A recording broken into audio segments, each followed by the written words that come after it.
राधे राधे महाराज जी। महाराज जी, श्री जी की कृपा से मेरी 3 बेटियां हैं, जिनमें एक हाल में हुई है। इनका महाराज जी प्रश्न है कि जब इनकी पहली बेटी हुई तो घर वालों ने खुशियां मनाई, लेकिन साथ में ये भी कहा कोई बात नहीं, अगली बार लड़का होगा। 3 साल बाद दूसरी बेटी हुई तो कई जनों ने कहा कि पहले अल्ट्रासाउंड करा लेते, फिर नहीं बहुत नहीं संवेदना। नहीं नहीं महाराज जी, नहीं। फिर कह रहे कि फिर जब तीसरी बेटी हुई तो इन्होंने आपका सत्संग सुनना शुरू कर दिया था जब वो गर्भ में थी। तो फिर इन्होंने दृढ़ निश्चय किया कि अभी तो जो भी होगा इसमें हमारा मंगल ही होगा, कोई ऐसा कदम नहीं उठाएंगे। तो श्री जी पे छोड़ दिया तो बेटी हुई। तो फिर लास्ट में अभी कह रहे हैं कि अभी हम अपने मन में पूरा तसल्ली मान लिया है कि जो प्रभु की इच्छा है वही हमारे लिए सर्वोपरि है।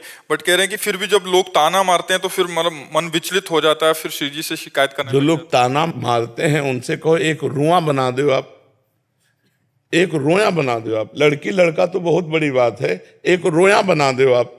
जो अपने को स्त्री बहुत प्रवीण समझती हो या पुरुष समझता हो कि मैं बच्चे पैदा कर लेते, भूल में मत रहो, भूल में मत रहो। भगवान की देन है कि तुम्हारे बच्चा हो रहे। नहीं, ऐसे स्त्री पुरुष हैं जिनके बच्चे नहीं हो, परेशान है। हर डॉक्टर हर मतलब दान पुण्य सब कर चुके हो, लड़का बच्चा नहीं। ये भगवान की देन होती है कि तुम्हारे बच्ची होगा, कि तुम्हारा बच्चा होगा। और इस तरह का निर्णय घर परिवारों में करना, हमारी बुद्धि खराब है। आज हमारे भारत का राष्ट्रपति बच्ची ही तो है, किसी की नहीं है। आज हमारे बॉर्डर पर खड़ी है सिंघनी की तरह।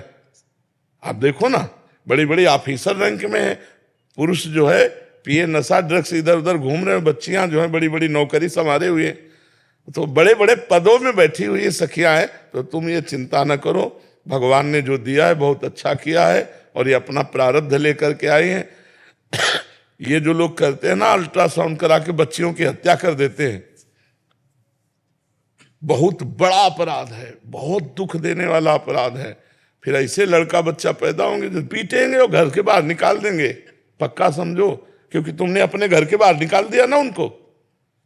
घर ही तो है, उधर एक घर है, उसमें बच्चा पल रहा है, बच्चा हो या बच्ची, आप उसको नष्ट करवा दिए। भ्रूण हत्या, गर्भ हत्या है, बहुत बड़ा पाप है, ये नहीं करना चाहिए। संयम से रहो, बच्चों की हत्या कराने की क्या जरूरत है। और बच्ची हो या बच्चा, आजकल तो दोनों के बराबर समानता है। हमें लगता है पिता की प्रॉपर्टी पर बच्चियों का भी अधिकार हो गया है, नहीं हो गया। तो जो बच्चे का अधिकार हो, बच्ची का अधिकार है। बच्ची है तो बच्चा मिल ही जाएगा, दामाद नहीं मिल जाएगा। और बच्चा है तो बच्ची मिलेगी, बहू मिल जाएगी। तो परेशानी क्या, जोड़ा तो दोनों में है।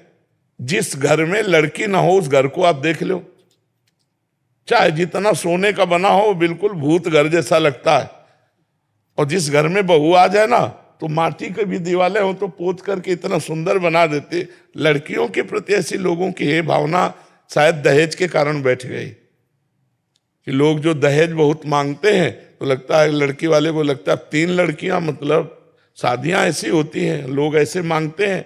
वैसे हमें लगता है कि लड़की की प्रधानता रखनी चाहिए, दहेज की नहीं। क्योंकि हमें लगता है कि लड़कियां बोझा दहेज के कारण लगी होंगी। क्यों महाराज जी, एक तो दहेज ये बहुत बड़ा कारण है, दूसरा कि बुढ़ापे में मेरी सेवा करेगा।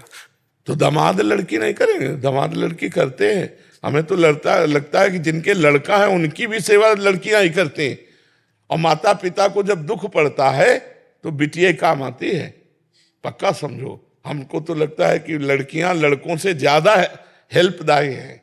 जो माता पिता की हेल्प है वो ज्यादा लड़कियों से होती है।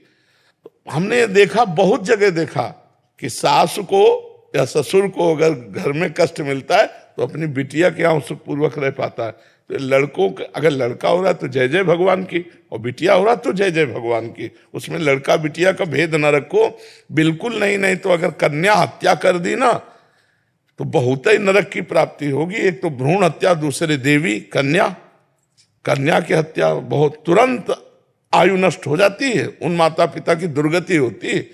यार कैसे माता पिता, कैसी बुद्धि, अपने बच्चे को अंतः में जो विराजमान है अल्ट्रासाउंड करके उसको नष्ट करवा दिया। तुम्हारा क्या होगा, फिर पूरा परिवार दुखी हो गए, ऐसे रोग होंगे, ऐसे विघ्न आएंगे, ऐसी विपत्तियां आएंगी।